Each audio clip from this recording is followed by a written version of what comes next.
What is up, guys? Welcome back to the Lumsden Motorsports Garage. I'm Wade Lumsden, and this video is basically going to be a summary of how my Memorial Day race weekend went.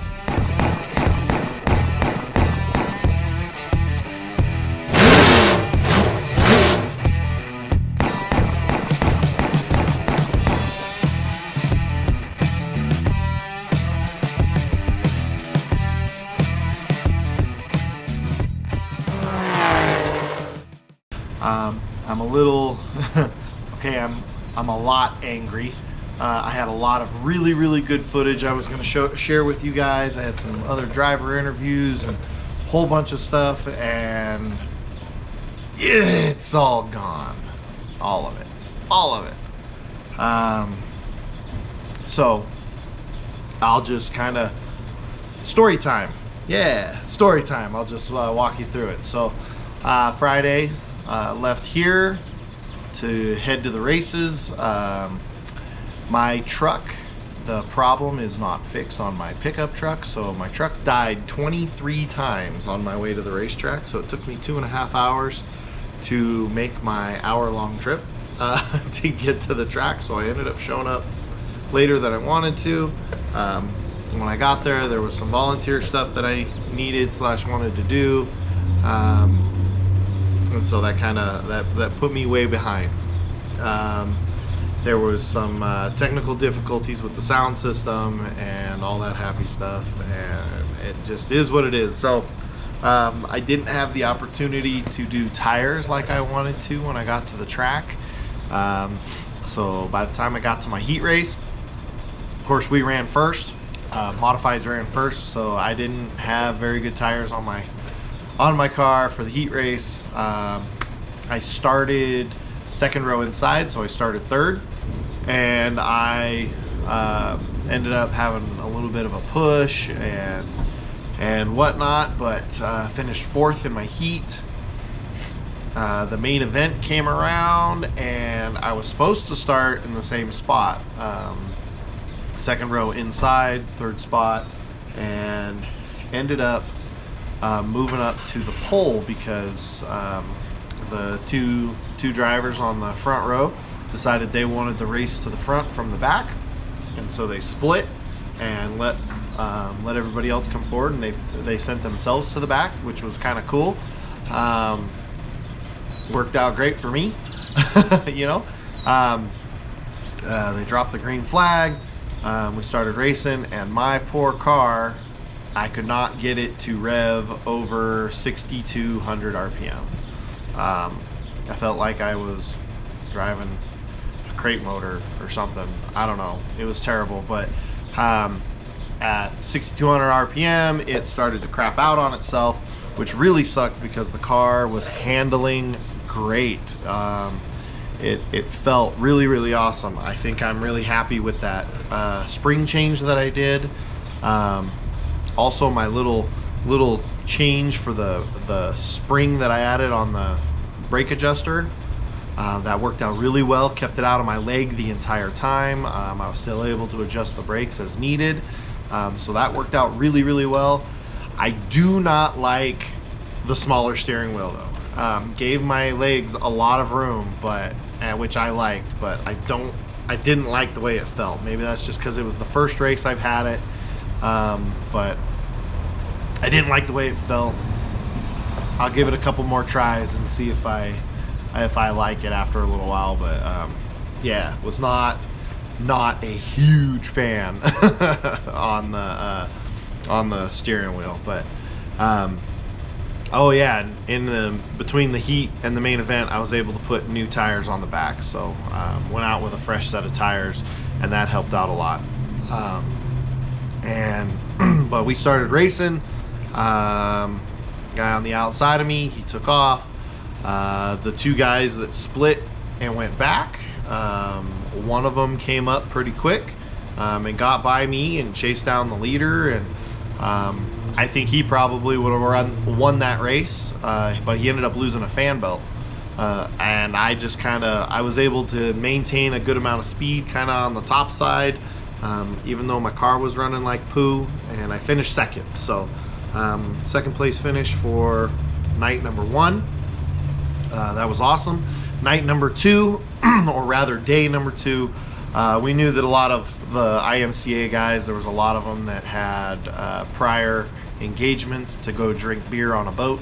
So we lost a lot of cars to that, and we also had a handful of cars that had some major issues that they just couldn't get back together. So we didn't really have the car count to race the second day. So most of the guys just decided, hey, car count's kind of low, we're all just gonna go home and drink beer on a boat. So I ended up just being a volunteer on the second day, but that was a lot of fun too.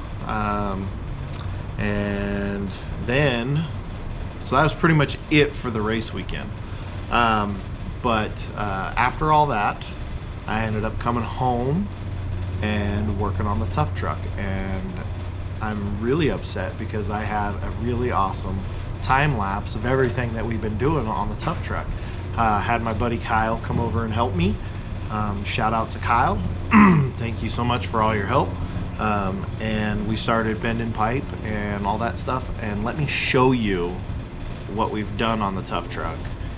And hopefully I won't have as many issues with technology as I have been having, and you'll be able to stay up to date with the rest of the build. But let me show you what we've got done so far. All right, let's try this again. I had already filmed showing you everything that we've done to the truck on the weekend, but all of those files somehow got corrupted. More technology issues, so much fun.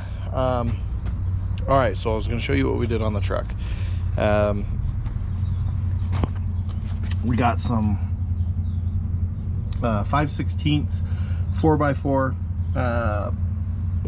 square here that we went from the frame out to the edge. We did that in the front as well, but we used 1/4 inch right there connected to the frame. That way we can run our pipes down to it. We bent our hoop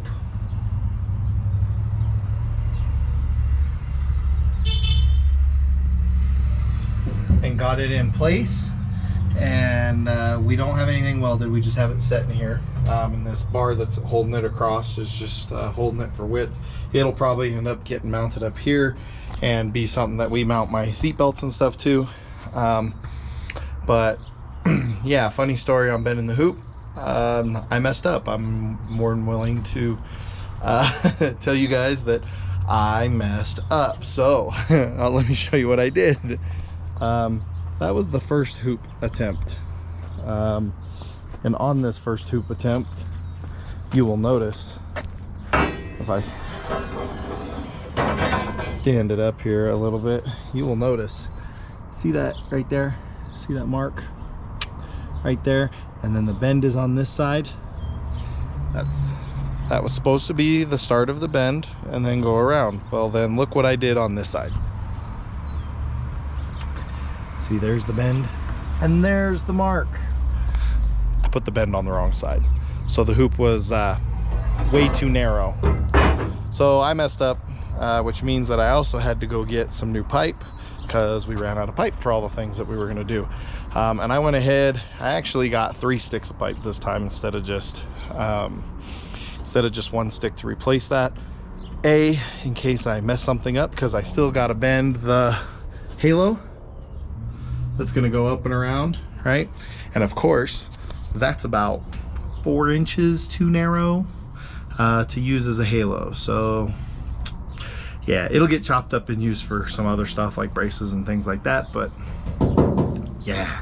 And so I'll show you here, you can see I wrote no bendy on that side, and then bend and did that on both sides when I bent this piece of pipe. So but yeah, so now we have the main hoop bent and getting close. Gonna bend up the halo, get that put in, and then some down bars, get that put in. Yeah, and I think we might get a little crazy. We're gonna do some kickers. We got lots of stuff to do. Just still got my door bar. We're just gonna make it as safe as possible, just so we, in case we decide to get crazy with the truck later, we already have a really good base to start from. So yeah, so that's what we've done with the cage. Now since then, I was looking at the overheating problem, and when you start a job and it's supposed to be really, really, really simple and fast and easy, and it turns into a freaking nightmare. Yeah, that's right, broken bolt. Went to take the thermostat housing off so I could gut the thermostat, and the bolt broke. Oh, and it didn't just break the head off. Oh, no, that would be easy. Let me grab this here. It also, check that out, the bolt broke down inside the thermostat housing right there. And I have beat and banged on that to try to get it out, and it won't come out. So probably gonna have to drill it out. And oh yeah, that means there's still some bolt left down inside there. Yeah, and of course there's no room in here for me to get a drill, and I don't have a big enough air compressor to run like a little 90 degree drill or die grinder. I don't have that ability. So I figure, since I was having overheating issues anyways, I'm gonna throw a water pump at it. So I'm gonna take everything off the front and put a new water pump on it, just so I know it has a new water pump. And while I'm there, I will be trying to drill out the other bolt, because that bad boy is stuck. I've already tried, an easy out, broke 3. Try, soaking it in penetrating oil. I've also tried heating it up and seeing if it would suck some wax into it. No,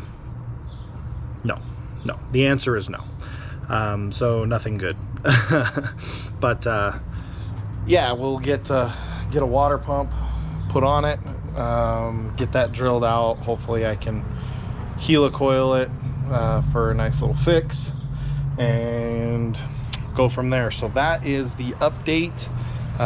Hopefully this will stay on the SD card and not be corrupted. But other things that might happen here in the near future that you'll probably see next video, and I'm so mad that the cage building video stuff did not come out for you guys. But I think I'm gonna soften up the back end here, and in doing that, I'm probably gonna take some leaves out. This also has coilover shocks on it because it had heavy load in the back, so I think I'm gonna take some leaves out to lighten up the back end. But we'll see how all of that goes, and keep you as up to date as I possibly can. Just know that I am trying to film everything, whether it's in time lapse or whether I'm actually doing videos like this. I'm trying to get it covered. It's just a matter of whether my technology works with me or not. Now there is another option. Don't forget that I'm also on Twitch, Crazy 8 Balls on Twitch, CRAZI, the number 8 BALLZ on Twitch. We were streaming on Twitch when we bent some stuff, so if you want to check that out, watch some of the chaos and non-chaos, there's some video on Twitch, so that's always an option. So yeah,